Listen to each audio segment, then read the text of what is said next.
Yu-Gi-Oh! Manga Volume 1. Yu-Gi-Oh! Is best known for its trading card game, which in the early 2000s very rapidly became one of the most successful trading card games of all time, rivaling and maybe even surpassing, I'm not quite sure, the Pokemon and Magic the Gathering trading card games. If you want to get into trading card games, those are like the big three. Yu-Gi-Oh! Originated, however, as a story written by the mangaka Kazuki Takahashi, who was trying to write manga as early as 1982, but really didn't see success until Yu-Gi-Oh! Was first serialized in Japan in 1996. The story began with the familiar Yu-Gi-Oh! Duel Monsters characters, Yugi and the Nameless Pharaoh, who comes to be called Yami, Janouchi, Joey Wheeler, Honda, Tristan, Anzu, Taya, Yugi's grandpa, whose name is Sugoroku Moto, and various other minor characters, including Miho, Tristan's girlfriend, who we never see in the anime past Season 0.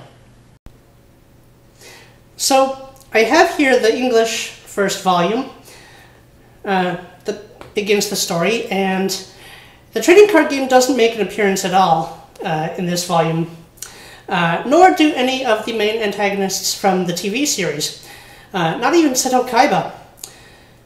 The story starts off with Chapter 1. The chapters are called Duels. The Puzzle of the Gods, which introduces Yugi, the main character, who's, I think, 15 years old in the story. Although he looks like a much younger kid. I think he's even shorter than Konata. He's in high school with his friend Anzu, Taya. This version does keep the Japanese names of the characters and reading style, so that's awesome. He's being bullied by Janouchi, Joey, and Honda, until a bigger bully, Ushio, who was later confirmed to be the same Ushio/Trudge, who would later routinely get trounced by Yusei in turbo duels, but that's something like 20 or more years in the future. As a repayment for him standing up for them, and as a sign of friendship, Joey retrieves the piece of the Millennium Puzzle that he stole and threw into the pool for Yugi. Now, Yugi's solving of the Millennium Puzzle awakens the ancient spirit within its tomb, and Yami Yugi confronts Ushio, challenging him to a game of courage, rather than, in the 4Kids anime dub, just taking the beating for them. Ushio tries to cheat, of course, and Yami Yugi pulls the first shadow game of the series, a penalty game of the mind.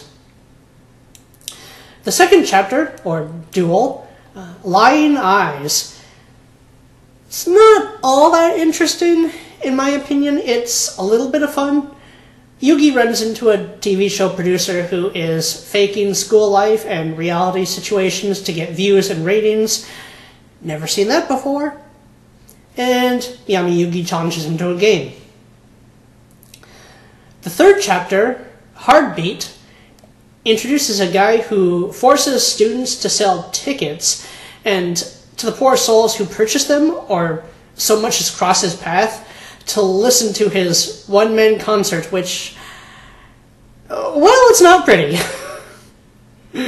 Not the most beautiful voice, to say the least. So Yami Yugi challenges him to a game of seeing who could be quiet the longest. And unlike the last chapter, the way Yugi's opponent loses this time is quite ingenious on the part of the author, and it's hilarious. The fourth chapter, Jailbreak, will seem familiar to those who have seen Season 0 of Yu-Gi-Oh! It's the episode where Taya is held captive at the burger restaurant where she works, and Yami plays a game with him that ends up setting her captor on fire.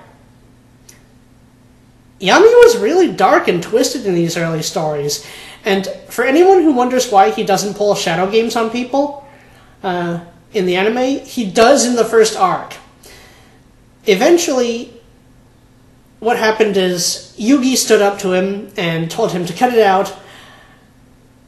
But at first, when Yugi was barely yet aware that Yami was a separate entity from himself, this nameless pharaoh was demonic. The False Prophet chapter, well, a more accurate title would be The False Psychic, introduces a boy who claims to be a future seer and fortune teller, and tries to take Anzu for himself. What in the world is so special about Anzu? Anyway, the game that Yami challenges him to is a little simplistic.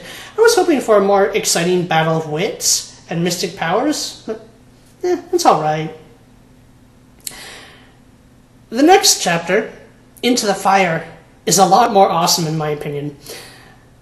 The Kids' School Festival, and I do like school and cultural festival episodes in anime. So the festival is taken over by bullies who want to set up something like a giant cookout, and Yami challenges the leader to a game that literally sends him into the fire. Wow, Yami tends to do that a lot. I mean, granted, he is trying to right wrongs done to his friends and other people, but his opponents do tend to explode a little more than necessary. The last one is kind of a goofy story, although the antagonist this time is doing something really inappropriate considering her position. So, overall, yeah, this is a really cool beginning to Yu-Gi-Oh! I definitely recommend this. Whether you like Yu-Gi-Oh! Stories like these, or the later focus of, in the manga and anime, almost only the card game, this is still a fun read. To revisit, my favorite stories in this volume are Duels 1, 3, 4, and 6. So let me know if you agree, what your favorite duel chapters are, and I'll be looking at Volume 2 soon.